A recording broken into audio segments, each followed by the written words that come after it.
That's James's deck breakfast. It's a kind of coleslaw with a curry sauce, and so it has cabbage, apples, um, celery, chickpeas, yeah, and then pizza sauce with a potato and corn, and well, you can see, and then dessert. And I'm going to talk about this movie, which was awesome, and then the other two, and James is going to talk about Joni Mitchell. So. Hopefully, it's ordinarily Pauline starts off, but I want to start off, like, if it's okay with you, Pauline. Just a short thing, not about Joni Mitchell. It'll be a glowing review about something that you had something to eat. So, the peppers, I see. Yeah. Well, we've had a problem with insect pests in the garden this year, like crazy. And this one's a slug. We took out this poor little pepper plant. But it lasted so long, even after the slug partially. Yeah, he still tried to hang on. So I gotta admit, I'm sentimental about it. I've got a little coffin for it there. Because look at what that little plant churned out. Just one little plant. Now I'll put them in the fridge and. Yeah.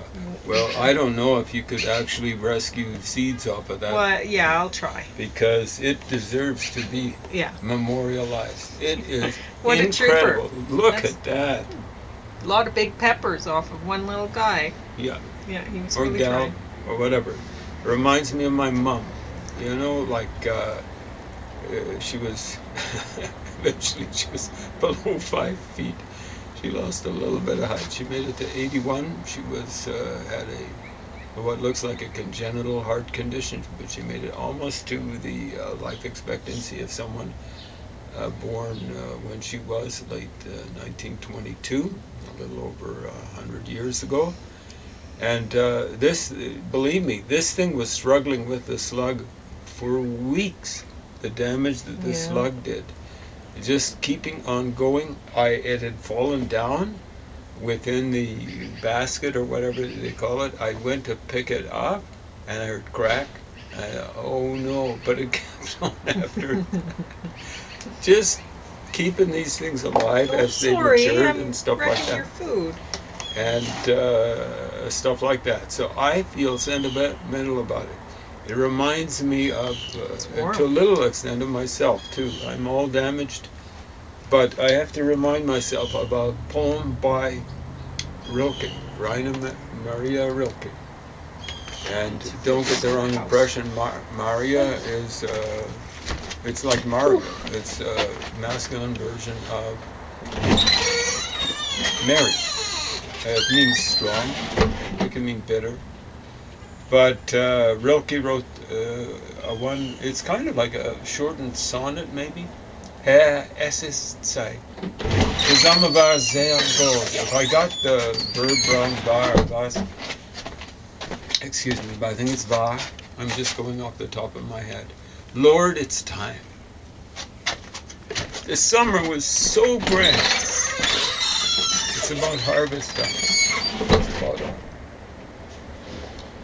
I have to remind myself, I've had what maybe I'm hoping was a great summer in terms of producing stuff, figuring stuff out.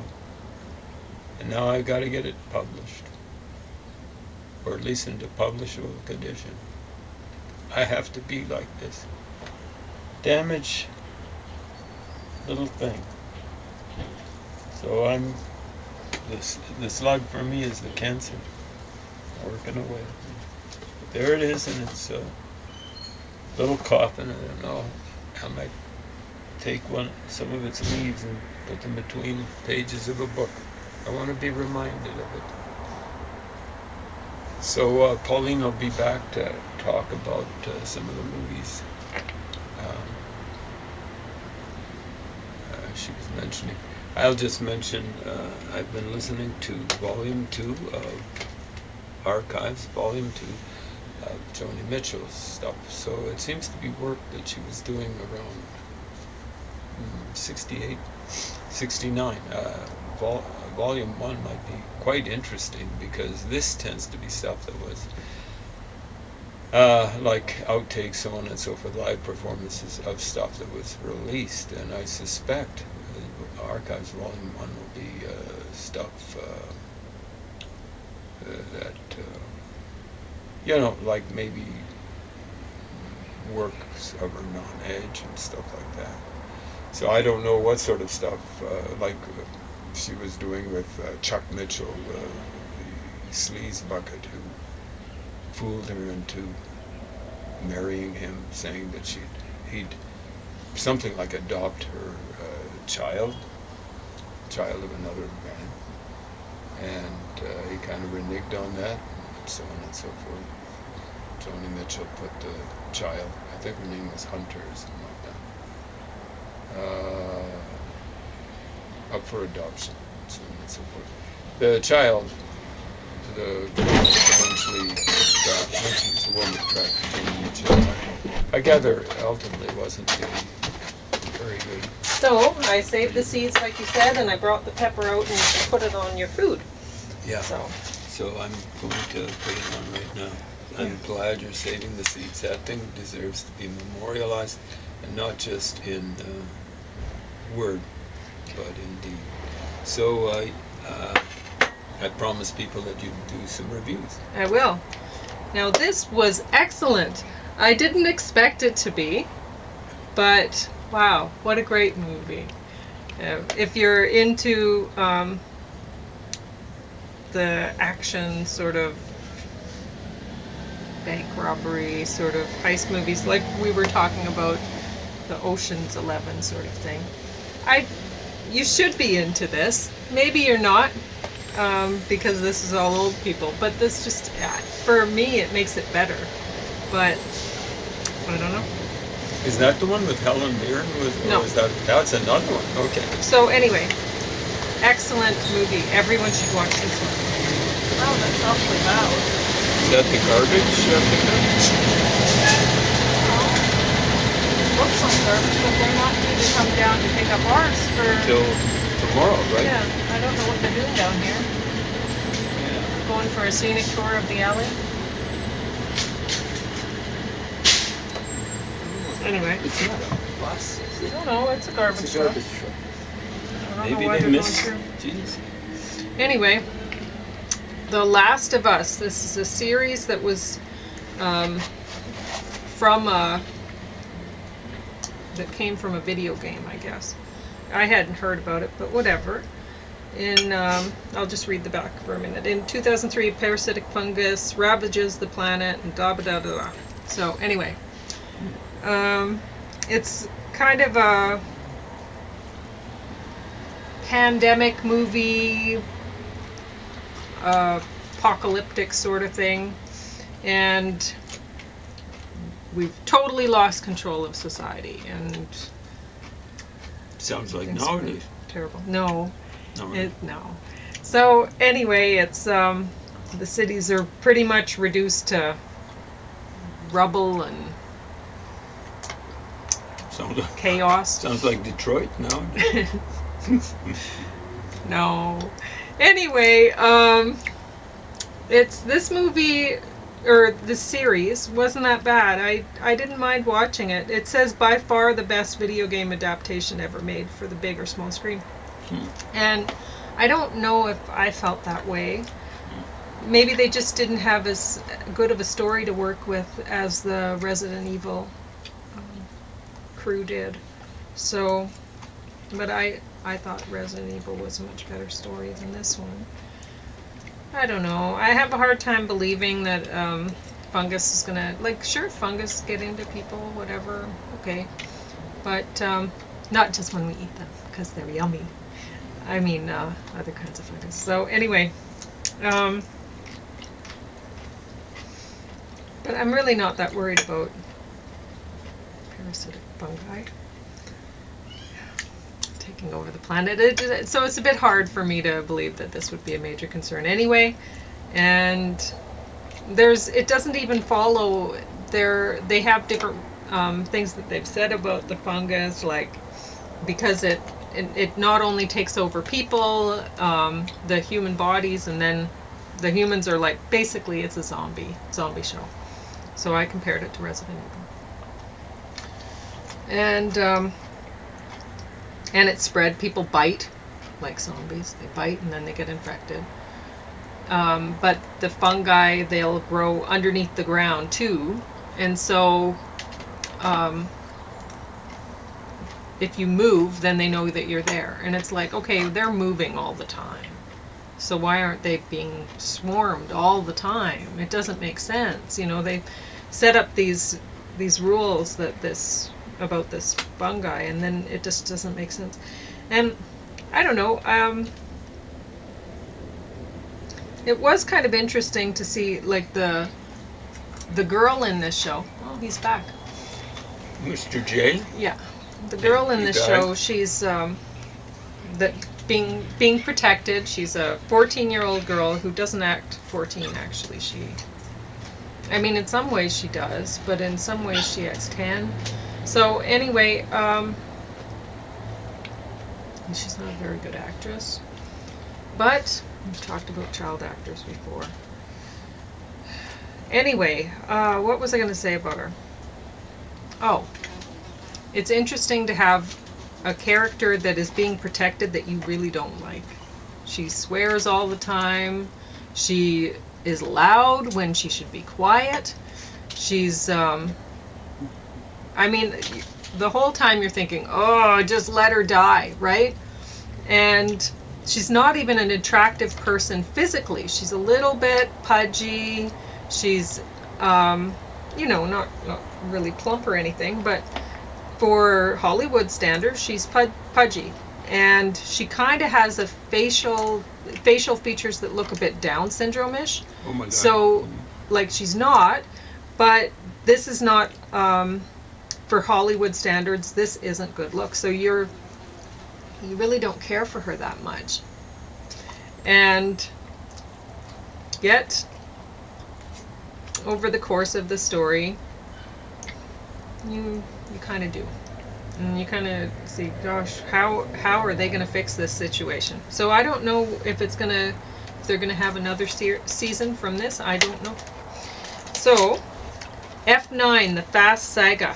I was just thinking, is that Vin Diesel there? It sure is. I was thinking, it's possible to make it in Hollywood without looks. Yes, and without being able to act.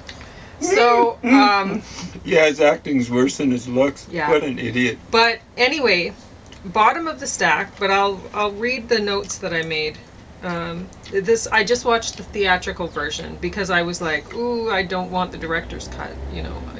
This will be hard enough watching the theatrical. So, my advice is to fast forward past the first hour and a half. Sure, you'll miss the story that they tried to create to build up to the action that follows. You'll wonder why they're driving a car in space to crash into a satellite.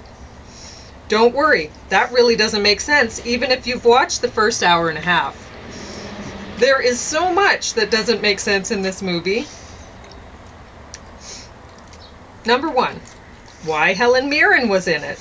Having someone who can act just made everyone else look that much worse, because honestly, nobody else in this movie could act. They were all terrible.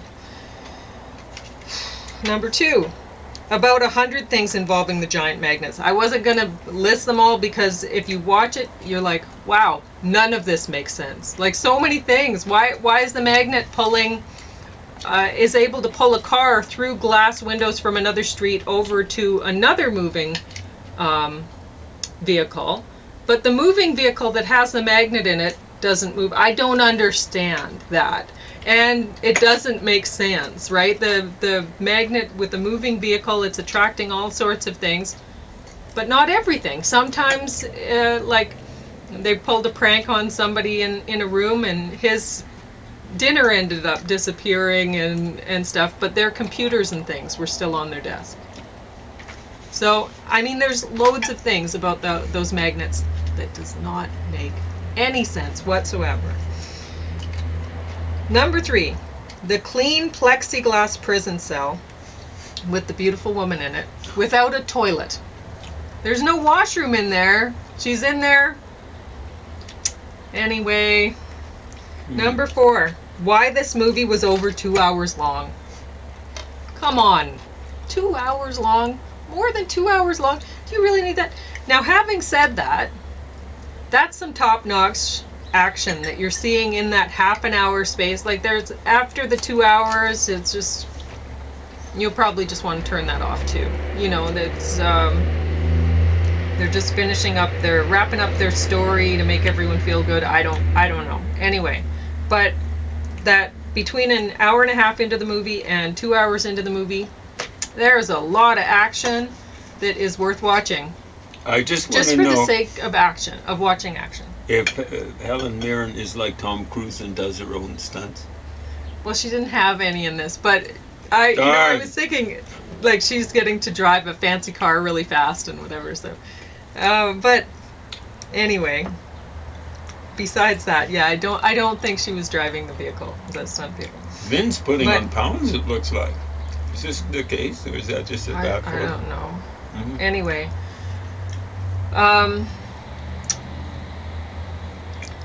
they were that whole half an hour. Well, more than that actually. But there was basically they were like an unnatural disaster. So they were just moving through cities and stuff, and everything, like so many vehicles were getting destroyed, and so many like buildings and all sorts of things, and it was like they were an earthquake, a moving earthquake. Just everything was going. So it made me wonder about why so many people are interested in watching things being destroyed, you know, like that, watching, or like such mayhem, right? Like these guys are really speeding through, and how many people? You got to think, okay, well, they're speeding through a city. There's no way that in this natural disaster path or unnatural disaster path that people wouldn't have died, right? So, but it's interesting to watch just in trying to figure that out, why people would watch such things. People used to like watching other people get killed. Again. It's huge in the Roman Empire. Right? I suppose that's true. And here you don't actually watch people getting killed, but you know that it would happen. And you watch the big, I guess, the heroes of the story. They're making, just in the nick of time, they're out of the way of being crashed by other vehicles or whatever, right? And squished. So, I guess there's that. You think, wow, you know, so close. But anyway, even with all the action, even with all the fast car driving and all that sort of stuff, it's still bottom of the stack as far as I'm concerned. There's nothing, I couldn't possibly put it ahead of either of these. So now James is going to talk about Joni Mitchell. Well, first we're going to talk about mayhem. Hope you don't mind. Oh, yeah, go ahead. 2 nights ago, I was telling Pauline, yesterday morning, was it? Yeah, the morning before. I was telling Pauline about driving around Twilight on something called 13th Street. It's one of our major thoroughfares. And it goes through residential areas. And there's some beings that have taken up partial residence in the area south of here. I was driving. Hey, buddy. Hey there. He's taken up partial residence here. Yeah, I'm expecting him to just fly right into the house one day and say, okay, where's the good stuff? Yeah. Anyway, I was driving along, and it was twilight, and I see what I thought was discarded clothing right on the center line. 4 lanes. The orange or yellow line, whatever. And when I was going by, I was in the inside lane, going right next to it. It's got spots on it. It's a fawn. I'm going, wow, it's dead. So I go several blocks south and turn. I'm not pulling a U-E on any sort of street, much less 4 lanes. Although we're seeing a lot of that now since the pandemic. A lot of people just pulling U-turns in the middle of wherever. Stop the insanity. In, like, Thank you, nature. Susan Powder, for coming up with it. Stop it now. Yeah. So I turned back, and by the time I got back, people were starting to congregate. There was one guy out kind of not stopping traffic. He was right in the middle of traffic, and I stopped for him. And, I put on my emergencies and all that sort of stuff. So then I went and parked off of 13 on a side street. It's called 8th Avenue. And I came along, and it was a guy I'd known from university. He's one guy that might have done better than me in a course, in a series of courses. He took 5 rounds at the very least of Latin. I only took 4. And the last round would have been like an equivalent of independent study with the professor taught Latin out at the university here. And he actually called this guy, he never said it to me, he called him condiscipulus, which disciple is like disciple. But it really means learner. And so he was saying, this is the professor was saying that this guy was like his equal, kind of fellow, I guess the best translation would be fellow learner, fellow disciple. If you look at Creole, when they translate disciple into Creole, so this is like in West Africa, it's a English Creole.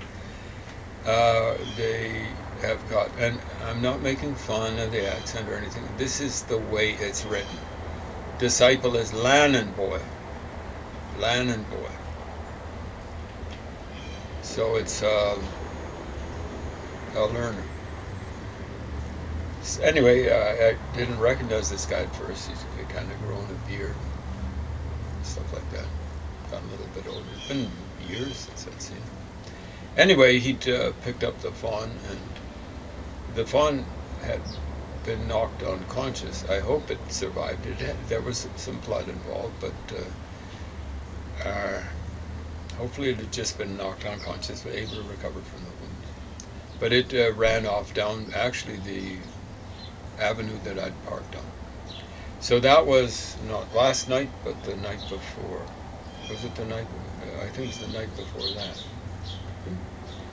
In the space of 3 days, I'm driving along there, 13th, a little bit, so it's within 48 hours actually, that's the way I'm going to put it, 48 hours. So it's not consecutive days, but 2 or 3 days. I'm driving along, same area. I see, so this guy had been trying to put the fawn a couple of days before onto the back of his truck, so I knew what his truck looked like. It had a canoe on top of it, so on and so forth. White truck, white 4x4, I believe. I'm seeing the 4x4 just slammed up into a tree. I'm hoping it was parked, or I was hoping it was parked, and it had been slammed up before it hit the tree.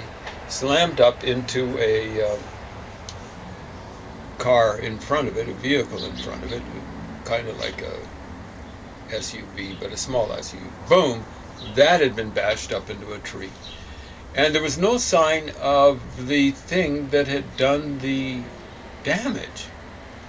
What? So it's looking like a hit and run.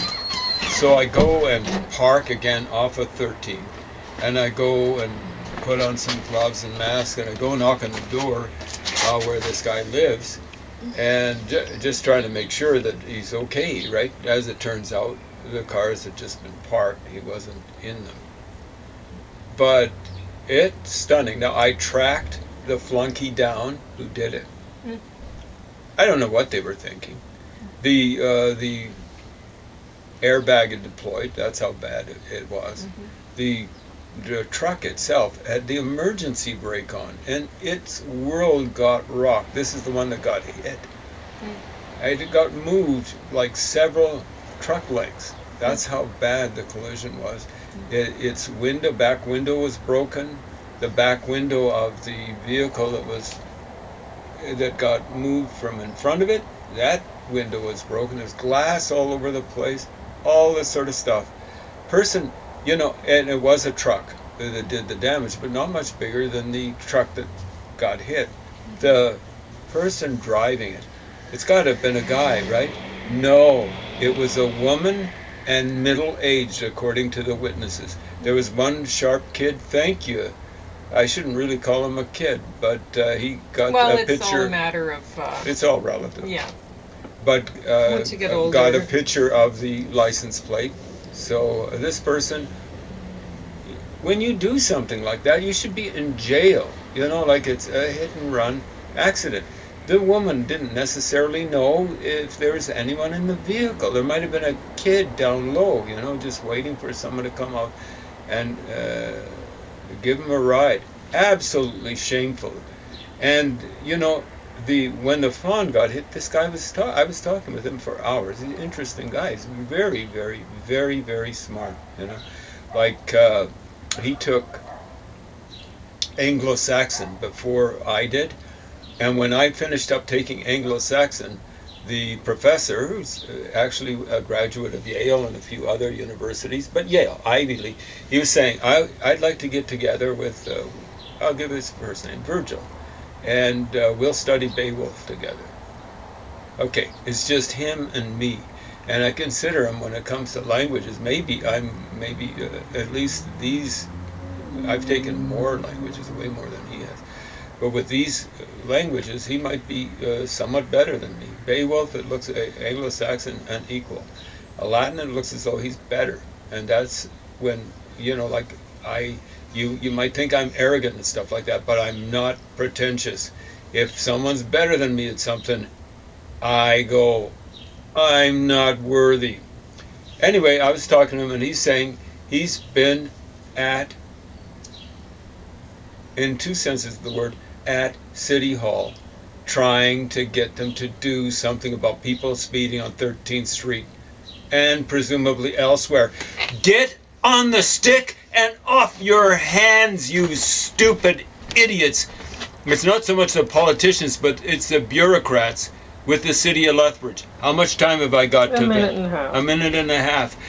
Get off your hands, get your thumbs out of you-know-where and stop twiddling them. So he was saying they've got this idea, 85 percentile. That's, it's a bell curve, and it's the people in the middle, and they're saying they know what limit they should set, what limit is safe for them.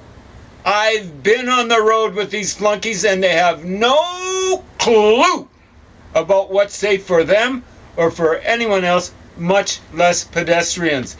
Get on the stick, get off of your hands, get your thumbs out of you-know-where, and stop twiddling them. Absolutely shameful. So they used to have a photo radar down there. It's like where that dip comes, just after it. That's one of the big problems. Going in front of his place, they've sped up, and they're not really slowing down. Get on the stick. They say 74, they've actually monitored, 74% of the people going through there are speeding. And there are people there's a significant number going 60 clicks to 100 clicks an hour along there. A 50-click zone, it's not 70 or anything like that. That's shocking, and their idea is, they know what they can handle. No, they don't. This accident is class